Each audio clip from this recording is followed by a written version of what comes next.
Let me tell you what you're going to get in this video. You're going to get 19 facts about hydration while backpacking and a little bit about how this video came about. It's been a while since I made a video. It's either been wicked hot, I haven't been home, or it's raining all this week. And kind of like doing them outside instead of the kitchen table. And if you've watched any of the videos, you know I don't like to do a lot of prep for the video. It's just kind of like, here's the story and that's it. And the last time I went hiking, we were in a wicked heat wave. It was so hot. It just, you know, the water is just, the sweat is just dripping out of you. And I decided to weigh myself before and after the hike. And it wasn't long. It was just like, it was a very quick hike, involved a little bit of trail running.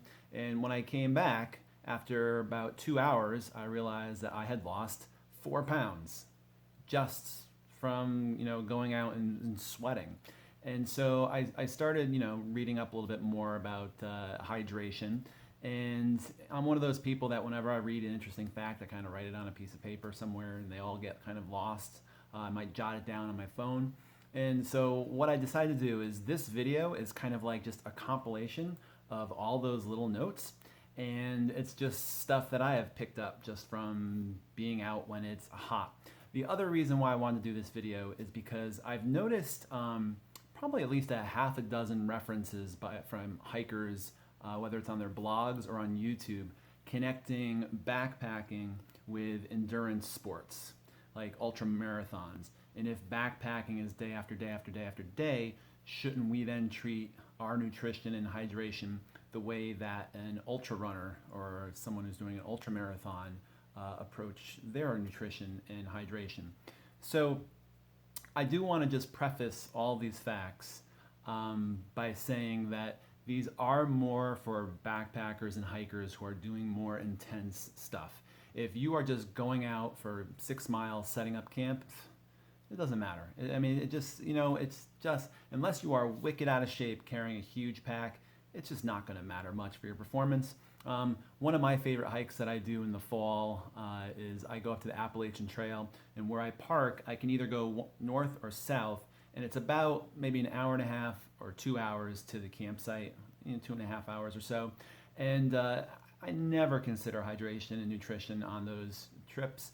I mean, I pick up a loaf of bread, some butter, you know, whatever, and just eat that stuff on the way there. Whereas if it was for a backpacking trip where I know I'm going to be putting in high miles, I know I'm going to be stressing my body, that's when I start to think about it. So just as I'm going through these facts on hydration, just kind of put that in the back of your head.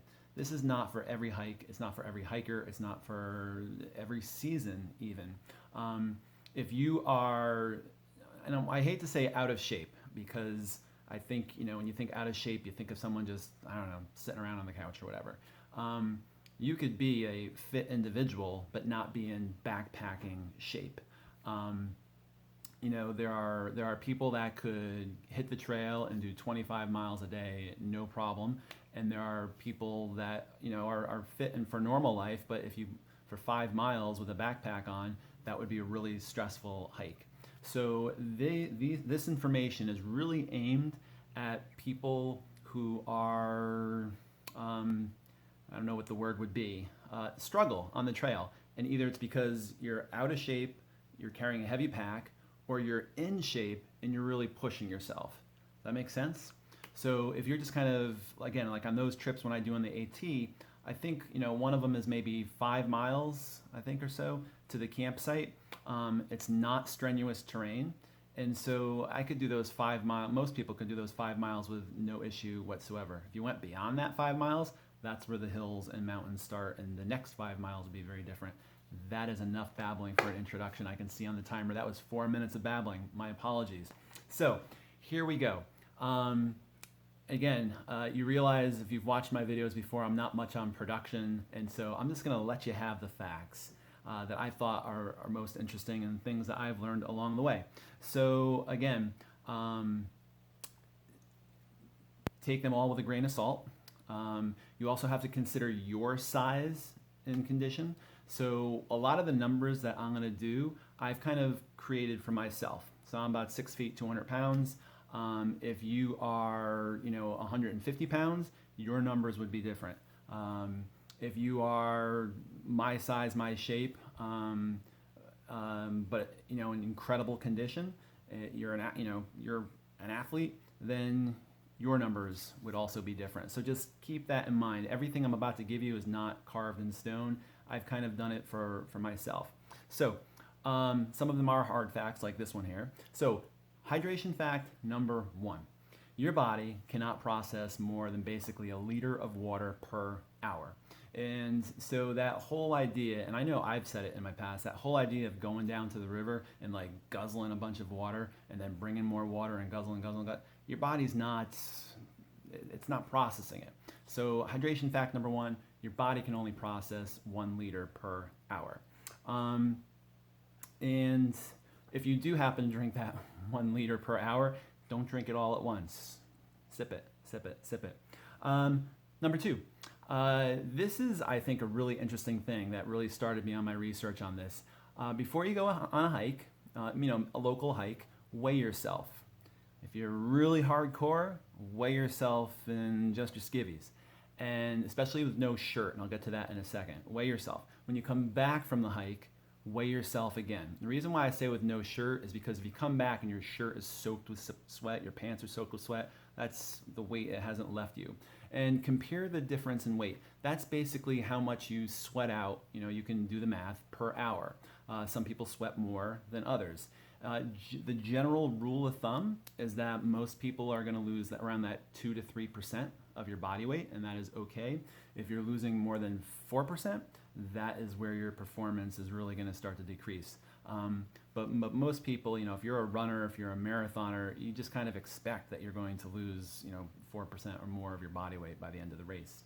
All right, hydration fact number 3. Your body can, for every 12 ounces of water that you take in, your body can process 100 calories, okay? 12 ounces of water for 100 calories. So if you have some big, huge meal of 800 calories, do the math. That requires a lot of water to process. And so that's why, I think I've kind of moved away from the big breakfast, big lunch sort of thing, and I generally eat the snacks as I go. Small amount of food coming in throughout the day, the appropriate amount of water, and then my body is never stressed trying to suck that energy out of the food without enough water. And this hydration fact number 4, and I've heard this one from a bunch of people that go to the river, suck down the bottle of water, and again, when I led hikes, I used to make the kids do that. We'd hit the river, we'd suck down the bottle of water, we'd fill our bottles and keep going. Excuse me. And then, a little while longer, everyone's peeing clear and everyone's so excited that they're hydrated. You're not hydrated. What's happening is the water will enter your cells faster than it enters. The water will enter your bloodstream faster than it will enter your cells. And so what happens is you drink all of that water. Your body's like, whoa, our blood, we got too much water in the bloodstream. Let's get rid of it. And so you're peeing clear. But that water has never actually made it into your cells and you're getting to your muscles. So you got to drink it slow, not all at once. Next little hydration fact, number 5. Carbohydrates can only be 6 to 8% of the total amount of water that you take in. And so if you have 8 ounces of water and you take in 14 carbs, that would be about the right ratio that you'd want to hit. Hydration fact number 6.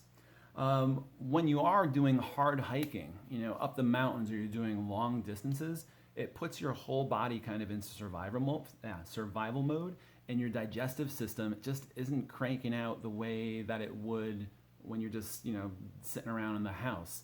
And so, you could be taking in all that water, but your digestive system doesn't want to take the time to suck it all in. So keep that in mind. Hydration fact number 7.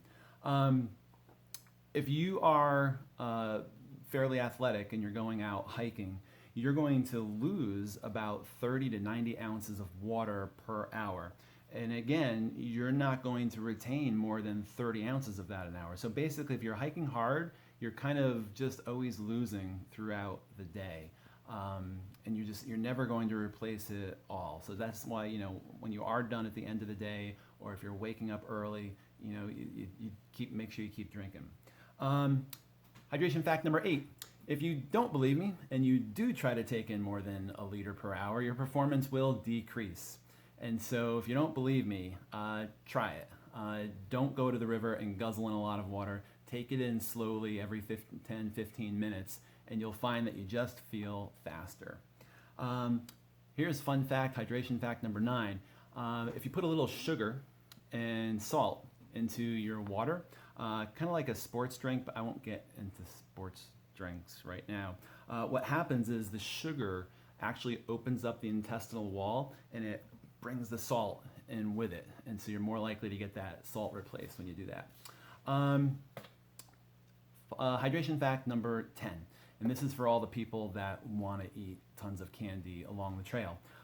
Those products with simple sugars in them, they require a lot more water to make the sugar the same osmolarity as your blood, basically, so that it gets absorbed. So if you just eat all of that candy and junk with your normal amount of water, picture it like a thick syrup that can't penetrate and get in your body. You need to add more water to it to water it down to make it flow through into your body. That's a really non-scientific explanation, but hopefully that makes sense. And also, this is hydration fact number 11. Also with those high sugar sort of snacks, because they require so much more water, and again, you can only process so much water at a time, that you could actually put yourself in a huge calorie deficit because you're eating that high sugar stuff that's hard to process, and you're drinking all of that water, and so maybe your body can only take in like 100 calories an hour or so with all of that in there. And the next video is going to be on digesting facts, so I'll get to that one in the next video. Where did we leave off here? I think I was hydration fact number 12. If you do end up throwing all of that food into your belly without enough water, your body does need to digest it and take water. So what it will do is it will take water from other parts of your body, it'll take electrolytes from other parts of your body, and it actually dehydrates you. So having all of that food without the water actually, it dries you out. That's another non-scientific term. Hydration fact number 13, and this is, I don't know, more of a nutrition sort of thing, but if you're drinking, like a lot of people drink like the sport drinks and stuff like that, if you look at the high quality ones, like the high quality gels even, the number one ingredient you're going to see in there is maltodextrin, and that's because maltodextrin could be absorbed into your body very easily, and whereas a normal carb can only be 6% of a solution, did I have that right? Yeah. 6 or 8% of a solution, maltodextrin can go up to like 18% of a solution. And so that's why if you see those drinks or if you see those gels with maltodextrin, those tend to be, and again, I know this is huge open for debate, but the ones that are most efficient for your body, the ones that can give you the most calories and energy right away. Hydration fact number 14. You might lose a liter of water per hour as just your regular old average backpacker that's trying to do some strenuous stuff. But if you are in shape and you are used to going up and down that sort of terrain, and you are used to the climate that you are hiking in, so if it's a wicked hot day in the summer and you've already been doing stuff in wicked hot weather, your body is used to it, you will actually lose half as much water as someone who's just like trying to plow it out there for their first time. And so that's kind of a neat thing that, your body is just freaking amazing, and it'll get used to whatever kind of stress that you put it under. Don't take that literally. I don't mean all kinds of stress. But if you're training in the heat, your body could perform better in the heat.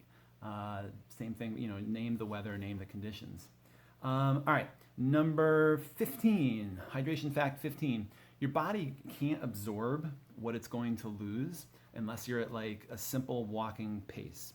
And so I know I kind of said this before, but don't try to like force in water. It just, especially like if you've had no water for, let's say, I don't know, you're on a hike and you've been out of water for the last couple of hours or so. Sitting down at that river and chugging, it produces a lot of stress. It's going to throw everything out of whack. And just drinking water isn't the best thing. There was, it was in the Boston Marathon that really highlighted this. When was it? I think in the 80s. There was a runner that died, and she basically overhydrated. And there's been other runners and outdoors people who have died since then from drinking too much. So again, your average backpacker is not going to drink so much that they're going to die. But the point being that just sitting there and drinking a lot of water isn't necessarily the best thing for your body if your body is not absorbing it and able to process it. All right, hydration fact number, where did we leave off? 16, I think I'm on. You really have to worry about replacing electrolytes in your water or whatever you're drinking or eating once it's 70 degrees or above. That's kind of like a magical temperature.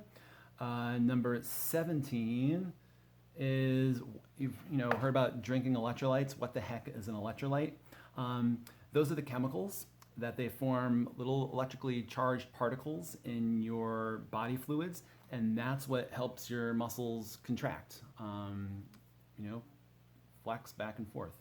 And I think I said, how many did I say it was? 18. Let's do one more. So those electrolytes that you've heard about that you're supposed to be drinking, calcium, potassium, magnesium, sodium, and chloride. And I'm actually going to do another video that does a homemade electrolyte mix. I know some people, I see more and more people taking those Nun tablets and other kind of tablets and stuff. You could spend your money on that, but it's also something that's very easy to make at home. So there you go. 19 hydration facts, and I'm looking at the time in 20 minutes. Whoa, if you are still listening at this point, you're crazy. You're crazy. Hope there was something there that you found interesting, useful, different. Again, I just want to stress one more time that a lot of that stuff is for people that are putting their bodies under a lot of stress. If you are just a very casual hiker or backpacker, you don't have to worry about that stuff. You don't. If you're walking in a nice casual place, it just doesn't matter. But these are people who like to push, who like to, when it's 95 degrees out, still do their 20-mile day. Or, again, someone who is new to backpacking and their body is under a lot of stress, that they're, sweating bullets when somebody else is just whipping up them by the trail, that their body is just losing a tremendous amount of water. Also, just keep in mind that everybody sweats at different paces. Everybody's body processes things differently. Endurance athletes will train their body, and they can, their digestive system simply processes things differently than someone who's just getting off of the couch. And please keep in consideration that your weight and your size will also change some of the numbers that I gave. All right, hope that was helpful to somebody. I was, in my head when I was doing this, I thought it'd be like, maybe 3 or 4 minutes. I don't know what I was thinking. All right, thanks for watching.